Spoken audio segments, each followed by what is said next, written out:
श्री गणेशाय नमः। नमस्कार दर्शकों, हमारे चैनल में आपका बहुत बहुत स्वागत है।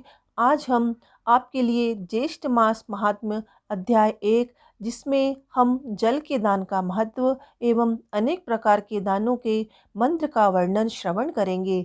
ऋषि लोग स्कंद जी से बोले, हे षडानन, हम लोगों ने विस्तार पूर्वक से वैशाख मास का महत्व भली प्रकार सुना, फिर भी मन को तृप्ति नहीं हुई। इसलिए सबको संतुष्ट कर देने वाले ज्येष्ठ मास के महात्म्य को कृपा करके कहिए, जिसके द्वारा सुनने वाले के पाप नष्ट हो। इस ज्येष्ठ मास के देवता कौन है, इसके सेवन से क्या फल प्राप्त होता है तथा इसके सेवन की विधि क्या है, यह वार्ता हमसे कहिए। स्कंद जी ऋषियों से कहने लगे कि आप लोगों ने लोक उपकार के लिए उचित प्रश्न किया है।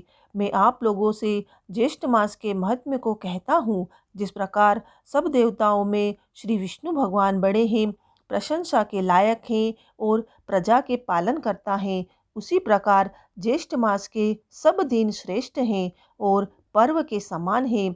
इसलिए यह मास सब लोकों में श्रेष्ठ माना गया है। इस ज्येष्ठ मास में शौच आदि से निवृत्त होकर प्रातःकाल स्नान करना चाहिए।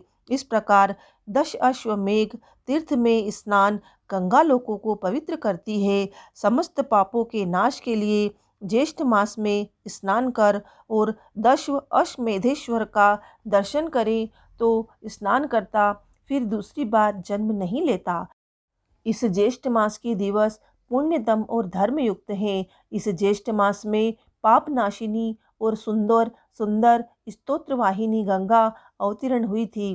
ज्येष्ठ मास की सब तिथियों में अधिक पुण्य देने वाली दशमी तिथि 10 प्रकार के पापों का नाश करने वाली है।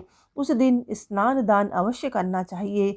जल पूर्ण घट दान, जल दान, व्यंजन का दान, चंदन का दान, छत्र दान और जूते का दान भगवान त्रिविक्रम के प्रीत्यर्थ करना चाहिए। ज्येष्ठ मास में अनेक दान को करने के लिए मंत्र इस प्रकार है।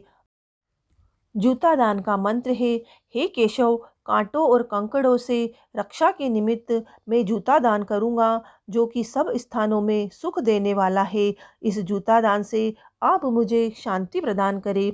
छत्रदान का मंत्र इस प्रकार है, हे केशव, हे प्रभु, इस लोक और परलोक में इस धूप से आप मेरी रक्षा करें। हे प्रभु, यह छत्र आपके प्रीति अर्थ ब्राह्मण को मैंने दान दिया। शक्कर तथा जल पूर्ण घट का दान मंत्र है, मैंने शक्कर और जल से पूर्ण घट का दान दिया है। इससे 33 तिथियों के देवता प्रसन्न हो। अब व्यंजन दान का मंत्र इस प्रकार है, सदैव धर्म को शांति देने वाले विष्णु भगवान का प्रिय व्यंजन श्री त्रिविक्रम भगवान के प्रीति अर्थ मैंने ब्राह्मण को दिया। अब चंदन दान का मंत्र इस प्रकार है, यह कर्पूर घट से युक्त चंदन सुंदर और रुचिकर है, इसका मैं दान करता हूँ। इसके दान से देवता, मनुष्य, पितर सब तृप्त होते हैं।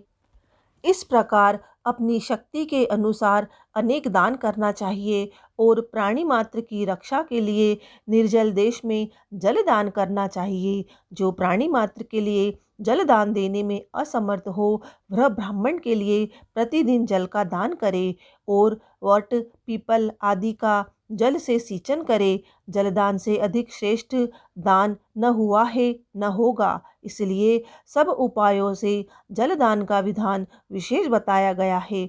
जो मनुष्य मोहवश ज्येष्ठ मास में जलदान नहीं करता, वह घोर नरक की यातना भोगकर पुनः पृथ्वी पर आकर चातक यानी पपीहे की योनि में जन्म लेता है। इस विषय में मैं तुमसे एक प्राचीन इतिहास कहता हूँ। पूर्व काल में त्रेता युग के अंत में महिष्मतीपुरी में वेद वेदांग का पारंगत धर्मात्मा सुमंतु नाम का श्रेष्ठ ब्राह्मण था। उसकी गुणवती नाम की स्त्री और देव शर्मा नाम का पुत्र था। देव शर्मा सदैव देव पूजन में रत रहता और अतिथि प्रिय था। उसी समय देव योग से वह संविधा लेने वन में गया। वहाँ तेज किरणों से और तृषा से अत्यंत व्याकुल हो गया। उस वन में तालाब के समीप जाकर वह एक वृक्ष की छाया में बैठकर जल पीकर समीप में ही सो गया। उस ब्राह्मण के भय से उस वन के मृग और पक्षी तृषा से पीड़ित होकर व्याकुल हो गए और कुछ मर भी गए। सूर्य नारायण के अस्त हो जाने पर जब उसकी निद्रा दूर हुई तब वह ब्राह्मण अपने घर आया। जब अज्ञात दोष से युक्त वह ब्राह्मण मर गया तो उसकी पतिव्रता स्त्री अपने पुत्र का धन का त्याग कर उसके साथ अग्नि में प्रवेश कर गई और उसी अज्ञात कर्म फल के दोष से अनेक नरकों की यातना भोग कर पुनः अपनी स्त्री सहित चातक योनि में आकर अत्यंत दुखी हो गया। पूर्व जन्म के पाप को स्मरण करता हुआ अपने घर में आकर और वृक्ष की कोठरी में बैठकर निरंतर रोदन करने लगा। उसके रोदन को सुनकर उसके पुत्र ने अनेक बार उसे मना किया, पर वह उस वृक्ष के कोटर से नहीं निकला। तब क्रोधित होकर उसके पुत्र ने उस वृक्ष के कोटर में आग लगा दी। उस अग्नि के ताप से उन दोनों चातक पति पत्नी के पंख जल गए और वे दोनों ही रात्रि के समय वृक्ष से नीचे गिर गए और परस्पर अपने कष्ट की बात कहने लगे। इनके पारस्परिक कष्ट की बात को सुनकर उनका पुत्र विस्मित हो गया और श्रेष्ठ ब्राह्मण के आश्रम में गया और अपने पिता का वृत्तांत ब्राह्मणों से कहकर अपने पिता के उद्धार का साधन जानकर अपने घर आया। उस ब्राह्मण श्रेष्ठ ने उस निर्जन वन में एक प्याऊ लगवा दिया। उस प्याऊ के पुण्य प्रभाव से उसके माता पिता चातक योनि से छूटकर विमान में बैठकर विष्णुधाम को चले गए। हे विप्रगण, मैंने पूर्व का वृत्तांत आप लोगों से कहा, जिसमें जल मार्ग के अवरोध से जलदान की अद्भुत महिमा का वर्णन किया है। इस प्रकार स्नान के बिना न तो शरीर निर्मल होता है और न ही मन की शुद्धि होती है।